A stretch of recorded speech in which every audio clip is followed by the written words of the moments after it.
Fala galera, tudo tranquilo? Bom, espero que sim. Estamos iniciando mais um vídeo para o nosso canal Exatas com Eugênio. Aqui quem fala é o professor Eugênio e no vídeo de hoje vou fazer um comentário sobre a prova do PISM-1 que aconteceu na semana passada, beleza? Bom, a minha ideia inicial era fazer esse comentário na semana passada, na segunda-feira posterior à prova. No entanto, eu não tive tempo para analisar todas as provas.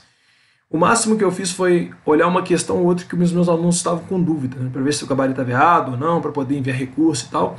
Mas eu não tive tempo para resolver todas as provas. Já vou deixar bem claro, esse comentário, essa análise vai ser feita em cima das provas de exatas, né?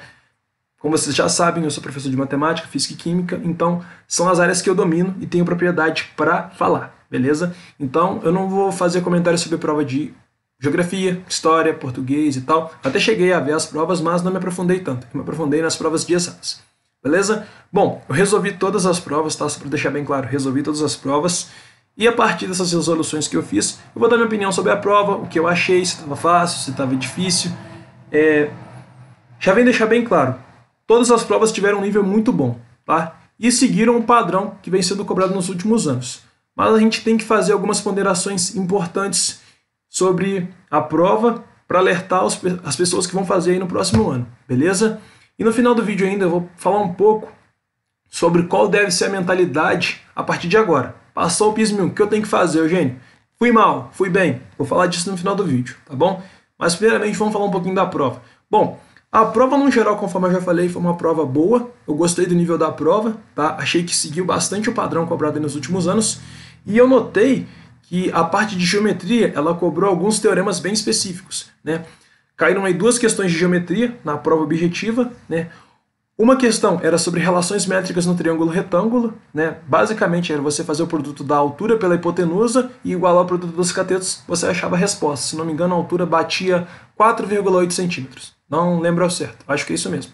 E a segunda questão de geometria que caiu na prova foi uma questão sobre ângulos na circunferência. É o que eu sempre falo. Você não tem que estudar somente aqueles conteúdos que estão listados lá no edital, no conteúdo programático. Quando você pensa em geometria, o ideal é você ter toda aquela base de geometria, aquela base de paralelismo, aquela base de ângulo e tal. Eu até falei isso no Bisurando PISM de matemática do PISM-1. Se vocês quiserem dar uma olhada lá depois, vocês vão notar que eu falei isso. É bizu demais e sabendo toda a parte de geometria, não somente a parte de semelhança, a parte de áreas e parte de triângulos e retângulos. Você tem que saber o algo a mais. Esse algo a mais vai te ajudar bastante na resolução das questões. Essa questão aqui sobre ângulos na circunferência, por exemplo, era uma questão muito simples. Por quê? A gente tinha o seguinte, a gente tinha uma circunferência, tinha no caso 3 pontos, ABC, aí tinha no caso a formação de um ângulo de 60 graus, e no caso a reta que ligava dois desses pontos era o diâmetro da circunferência. Quando isso acontece, a gente vai ter um triângulo retângulo, tá? E o diâmetro vai funcionar como, no caso, a hipotenusa desse triângulo retângulo, beleza? Aí no caso a gente vai ter um ângulo de 90. Para você achar o outro ângulo, era só você igualar a soma dos ângulos internos do triângulo a 180. Você fazia um somatório dos ângulos internos e chegava nessa resposta. Eu gostei bastante das questões de geometria. Elas foram bem diretas ao ponto, né? Bastava você lembrar realmente dos teoremas que estava bem tranquilo. Caiu também uma questão aí de inequação do primeiro grau e foi uma questão bem bacana, porque se você fizesse no caso ali a conta, né? Estava bem dividido ali em produtos notáveis, se não me engano, era x multiplicado por x mais 1 multiplicado por x menos 1. No caso ali, se você realizasse o produto de todas aquelas partes lá, você encontraria uma inequação terceiro grau. E qual que é o bizu nesse caso? É você fazer separadamente. Você tinha que sacar que aquilo lá era uma inequação produto. Ou seja, para você resolver aquela inequação, você tinha que considerar que cada parte, cada parcela, que cada parte que está sendo multiplicada ali no caso, é uma função. Aí no caso você estudaria o sinal daquela função e a partir disso você traçaria um quadro de sinais e resolveria. Essa que era a ideia para essa questão. Eu achei ela muito interessante, né? Uma questão de inequação produto, já caiu, se não me engano, em 2018, se não me engano. Então, uma questão bem bacana também. Caiu também uma questão sobre operações com conjuntos e essa questão ela é bem bacana porque ela faz uma certa contextualização. Para você resolver essa questão, não basta você entender bem a parte de conjuntos, você tem que interpretar bem o enunciado, né? Fazia lá uma relação com os meses do ano e tal, então você tinha que ficar bem atento nessa questão. E na minha opinião, a questão mais difícil da prova objetiva de matemática foi a questão sobre logaritmos, onde a gente tinha lá 3 elevado na n, aí tinha 3 elevado na n mais 1, mais 3 e tal. Isso daí provavelmente gerou muita dúvida nos alunos. Pelo menos lá na página, várias pessoas falaram que essa questão foi a mais difícil. Eu deixei uma caixinha de perguntas lá na página, várias pessoas falaram que essa questão foi muito difícil. Bom, prova discursiva de matemática. Caiu uma questãozinha de funções e uma questão de conjuntos numéricos. Se a gente for para pensar, era basicamente você obter a fração geratriz de uma dízima periódica. Basicamente, a gente aprende isso lá na parte de conjunto dos números racionais, beleza? Bom, graças a Deus, todos os meus alunos gostaram da prova também, falaram que a prova estava boa, né? Eu já fiquei bem feliz com isso, né? E, no geral, eu achei a prova de matemática muito boa, tá? E eu acho que essa questão de funções aí pode ter gerado uma dúvida na prova discursiva, tá? Porque era uma questão onde você tinha que interpretar bem as informações e tal. Mas, no geral, achei a prova de matemática muito boa. A única coisa que eu não gostei tanto dessa prova de matemática, no caso, foi o fato de eles não explorarem, por exemplo, equação exponencial e função exponencial. Mas, de resto, a prova está excelente, beleza? Bom, prova de física agora. Bom, prova de física também foi uma prova bem bacana. E digamos que essa prova de física ela fugiu um pouco do padrão, digamos assim. Como assim, gente? Fugiu um pouco do padrão. As provas de física do PISM-1 geralmente englobam muitas questões de cinemática. Geralmente são 2 ou 3 questões por prova, né? Se você olhar o bisurando do PISM que eu fiz aí nos últimos meses, você vai ver que cinemática é um tópico que cai bastante aí nas provas do PISM-1. Nessa prova em específico, caiu uma única questão de cinemática, né?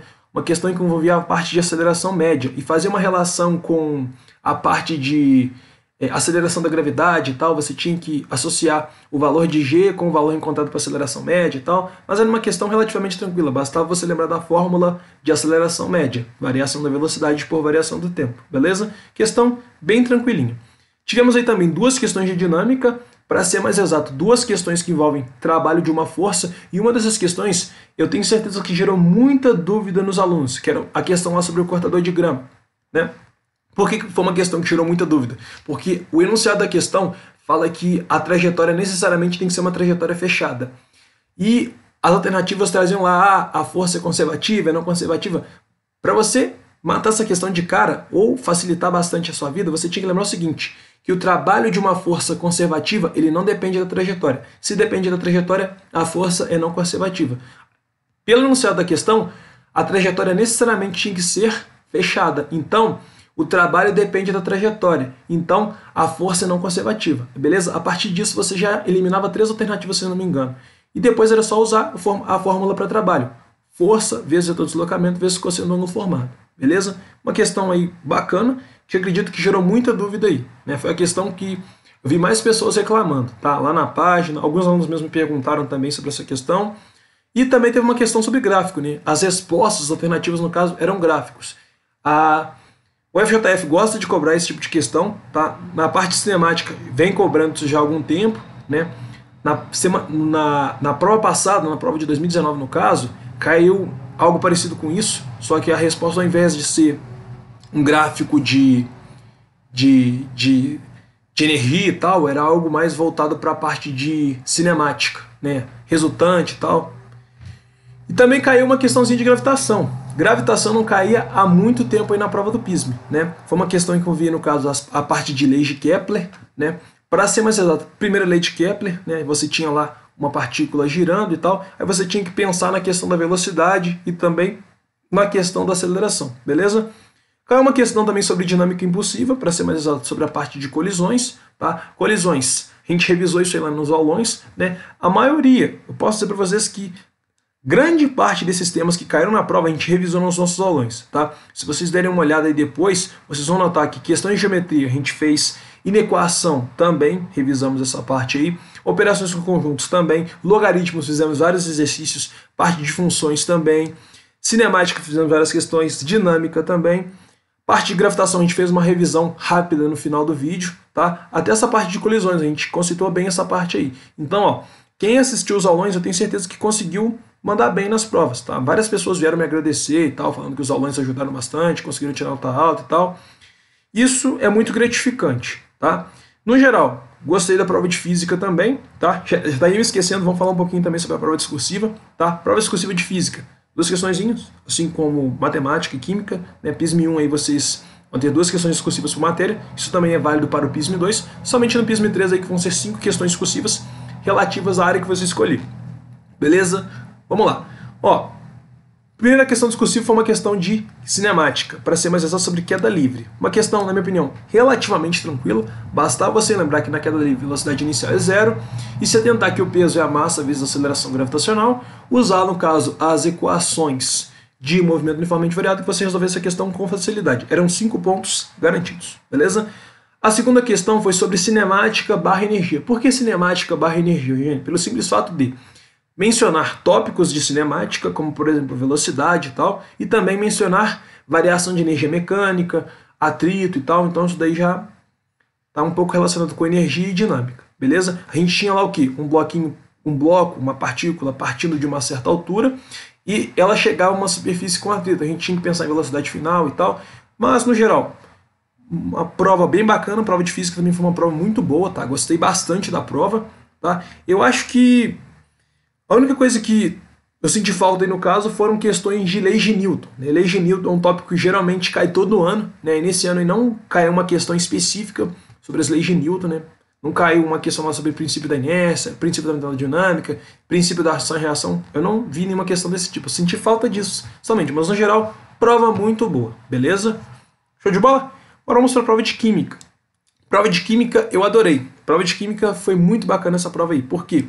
A prova de química ela conseguiu contemplar praticamente todos os tópicos que estão previstos no conteúdo programático. E todos os tópicos que foram cobrados na prova, a gente revisou ano a ano, beleza?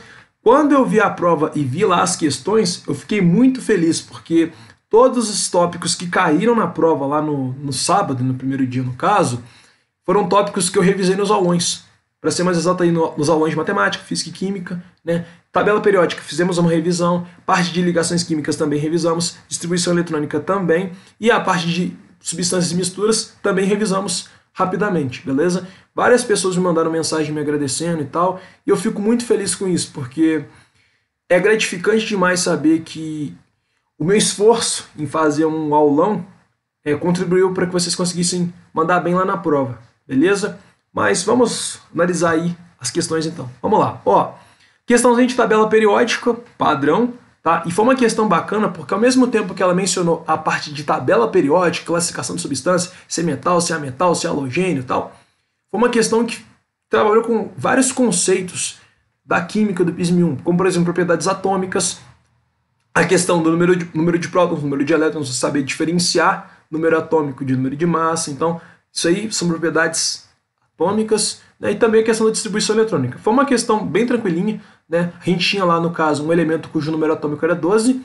Qual que era a ideia? Você fazia a distribuição eletrônica a partir disso, né? Você notaria que esse elemento ele pertence à família 2A e todo e qualquer elemento da família 2A vai ter a configuração de valência NS2. N no caso é qualquer subnível, tá? Pode ser 1, 2, 3, 4, 5, 6, 7, beleza? A ideia final vai ser sempre 2 elétrons na camada de valência, beleza? Tranquilo? Então basicamente é isso. Essa questão aí bem tranquilinha.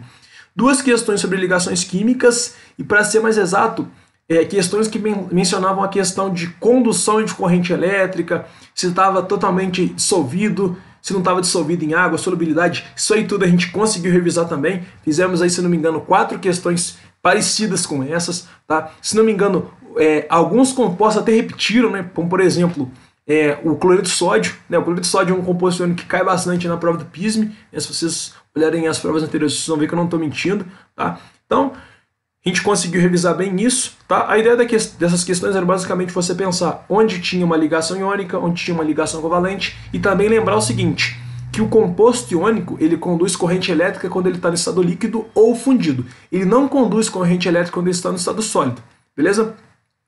Um composto metálico, ele conduz corrente elétrica quando ele está no estado sólido. Aí no caso a gente vai ter o quê? Uma ligação do tipo metálica, beleza? Então basta você realmente diferenciar os compostos e os tipos de ligação que você conseguir resolver essas 2 questões com bastante tranquilidade, beleza? Uma questão específica aí sobre distribuição eletrônica, essa questão na minha opinião foi a mais fácil da prova, porque bastava você fazer uma distribuição eletrônica, podia ser por nível, subnível, a partir da informação que foi dada no exercício, você mataria a questão com uma certa facilidade. Beleza? Claro, também uma questão aí sobre mistura de substâncias e também métodos de separação de mistura. Bastava você ficar atento aquela questão das misturas homogêneas, heterogêneas e também pensar nos métodos de separação de mistura, beleza? Uma questão bem tranquila, a gente revisou também essa parte aí de métodos de separação de mistura lá no aulão, tá?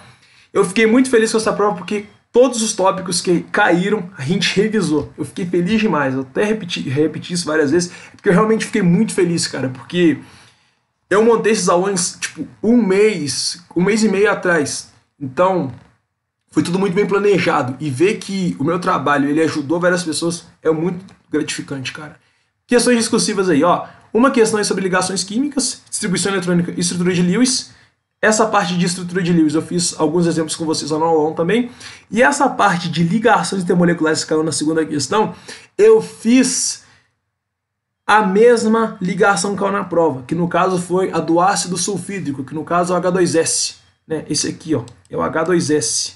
O H2S, ele no caso, representa uma molécula cuja interação intermolecular presente é a ligação de polo. A gente tem algo assim, ó. É algo mais ou menos assim. Deixa eu me atentar aqui. Ó, a gente vai ter o hidrogênio ligado covalentemente ao enxofre e também sendo atraído intermolecularmente. Né? Então, isso aqui no caso não vai ser ligação de hidrogênio porque não tem um átomo pertencente ao fundo. Se não é ligação de hidrogênio, é ligação de polo. Beleza? Então a gente vai ter aqui um polo negativo, um polo positivo e depois um polo negativo. Na prova do PISM-1 caiu basicamente isso. Era dado no enunciado o nome do ácido sulfídrico, você tinha que lembrar que no caso era o H2S, e você tinha que indicar qual era o tipo de força intermolecular presente e escrever essa estrutura aqui, beleza? Lá no aulão eu fiz essa estrutura aqui em uma questão, tá? E caiu exatamente igual, tá bom? Então, galera, no geral, gostei da prova, tá? Achei que a prova teve um nível muito bacana, tá? Prova de química, na minha opinião, ela não tem nada a acrescentar nela, a prova foi muito boa, consegui contemplar todos os assuntos da prova, tá? Como a parte da tabela periódica, mistura de substâncias, ligações químicas e tal. Só na parte de física eu senti falta de leis de Newton e na parte de matemática eu senti falta de função exponencial e equação exponencial. Mas no geral, prova muito boa na parte de exatos, gostei muito das provas, tá bom? Bom, galera, agora eu vou falar um pouco sobre mentalidade que vocês devem adotar a partir de agora. Pô, Eugênio, passou o PISM-1, o que eu tenho que fazer? Cara, independente se você foi bem ou mal na prova, eu recomendo que você descanse. Tire aí umas 2 ou 3 semanas para você descansar, para você recarregar as energias. Galera, a gente não é robô, não. A gente não pode só estudar, não. A gente tem que ter o nosso tempo de descanso, tem que ter o nosso tempo de lazer e tal. E nesse contexto de pós-prova, de reta final dos estudos, a gente geralmente está esgotado. Então, mano, passou a prova, independente se você foi bem ou se você foi mal, descansa. Tira umas 2 ou 3 semanas para você descansar, tá bom? E olha só, um recado importante. Se você não foi tão bem na prova, se você foi muito mal na prova, cara, não é o fim do mundo. É o PISM-1 ainda. É a primeira prova. Ainda tem mais 2. A prova do PISM-1 é a mais fácil, mas em compensação, ela é a que vale menos pontos. Então, se você foi muito mal ou se você não foi tão bem, não precisa se desesperar, não precisa achar, pô, já perdi a minha vaga. Não, calma, cara. Ainda tem o PISM-2 e o PISM-3. Então, fica tranquilo, ainda dá para recuperar. Mas qual que é a minha dica? Cara, passado esse tempo que você descansou, que você recarregou suas energias, o que você vai fazer? Você vai olhar lá a sua prova do PISM-1 e vai ver as matérias que você teve mais dificuldade. Por exemplo, se você olhou a sua prova e você viu que não tem uma grande facilidade com exatas, não conseguiu mandar bem em exatas, pô, pro PISM-2 já dá uma ênfase maior em exatas. Se você olhou lá a sua prova e viu que você foi muito mal em biologia, não conseguiu entender bem as partes de biologia, já dá uma ênfase maior em biologia para o PISM-2. Se você foi muito mal em história, não conseguiu bem em história, para o PISM-2 já dá uma ênfase maior em história, beleza? Então, galera, a ideia é basicamente essa. Vocês vão ver as matérias que vocês têm mais dificuldade e vão dar uma ênfase maior nessas matérias lá no PISM-2, beleza? Basicamente isso. Agora, um bizu genial, um bizu muito bacana. Se você tem muita dificuldade em exatas e vai fazer o próximo PISM-2, esse bizu é para você. Bom, galera, para quem não sabe, a gente tem um curso voltado para o PISM. E o nosso curso ele tem turmas voltadas para o PISM-1 e também para o PISM-2. Bom, devido a inúmeros pedidos dos meus alunos e também de vários seguidores da minha página, a gente vai abrir uma nova turma para o PISM-2 essa semana. E vai ser uma nova turma e uma turma exclusiva, né? Vai ser uma turma que vai contar com um desconto exclusivo para adquirir o nosso curso e tal. Só que olha só, esse desconto que vai estar disponível aí no caso, vai durar somente uma semana. Então, se você tem dificuldade em exatas e vai fazer o próximo PISM 2, precisa de um suporte, precisa de alguém para tirar suas dúvidas, precisa de alguém para te dar uma monitoria, algo assim, recomendo fortemente que você dê uma olhadinha lá no curso, o link que eu vou deixar na descrição. O curso está num preço super acessível, você pode dividir em até 10 vezes, não tem mensalidade, o valor que aparece lá na plataforma de compra é o valor do total do curso, então você pode dividir esse valor em até 10 vezes ou até mesmo 12, se for o caso. Beleza? E você vai ter acesso a vários benefícios, você vai ter acesso a aulas teóricas completas, aulas de resolução de exercício, aulas de resolução de provas anteriores, listas comentadas em vídeo, vocês vão ter grupos exclusivos para os alunos, beleza? Vão poder tirar dúvidas comigo a qualquer hora do dia, pode mandar dúvida de manhã, de tarde, de noite, de madrugada, se eu estiver disponível eu vou responder na hora. Quem é meu aluno sabe que isso não é mentira. Beleza? Então, ó, eu vou deixar aí na descrição o link onde eu mostro a nossa plataforma para o PISM 2 e também vou deixar aí, no caso, o link para vocês adquirirem o curso com desconto. E já fica atento, esse desconto vai durar somente até sexta-feira, beleza? Sexta-feira, meia-noite, esse desconto não vai valer mais, beleza? Aí a gente vai alterar o preço e tal. Esse preço aí está com desconto de 20%, então não dá mole. Aproveita o desconto e vem ser o genial. Bom, galera, basicamente era isso que eu queria falar para vocês, passar essa palavra aí para quem tá meio chateado e tal. Não é o fim do mundo, ainda dá para recuperar, beleza? Só ter a estratégia correta no 2 e no 3 que ainda dá, podem ter certeza. Bom, galera, basicamente era isso que eu queria passar para vocês. Espero que vocês tenham gostado desse conteúdo. Se você gostou, deixa o seu like, compartilha com geral aí. É isso, valeu, fiquem com Deus, não se esqueçam, fé na missão, foco na aprovação, tamo juntão.